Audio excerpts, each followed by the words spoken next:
அது இருந்துச்சுன்னா குறைஞ்சபட்சம் ஏன்னா அவர் வந்து ஓரளவுக்கு இந்த மக்களுக்கு அதை செஞ்சு பழக்கப்பட்டார். அந்த பண்ருட்டியில் அந்த பகுதி மக்கள் எல்லாருக்குமே ஏதாச்சும் ஒன்று எப்போதுமே அவர் எம்எல்ஏ இருக்கும்போது இல்லை 10 வருஷம் எம்எல்ஏ இல்லாமல் தான் இருந்தார். எம்எல்ஏ இல்லாதப்பவும் அவர் அங்கே எம்எல்ஏ தான் சொல்லுவாங்க. அவர் வீட்டில் டெய்லி அதை இப்போ 10 பேர் வந்து நிற்க தான் செய்வாங்க.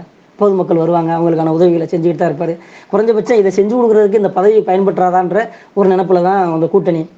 அந்த இப்போ அதே மாதிரி இப்போ இந்த இன்னைக்கு இருக்கிற அந்த இப்போ சட்டமன்ற உரிமைகள் குழு தலைவர்ன்ற பொறுப்பை வச்சு இன்றைக்கி எத்தனையோ நம்ம நிறைவேறாத விஷயங்களை வந்து இன்றைக்கி செஞ்சு கொடுத்துருக்காரு. சட்டமன்றத்தால் இப்போ சொல்லப்பட்டு நிறைவேற்ற முடியாத திட்டங்களை நிறைவேற்றி கொடுத்துருக்காரு.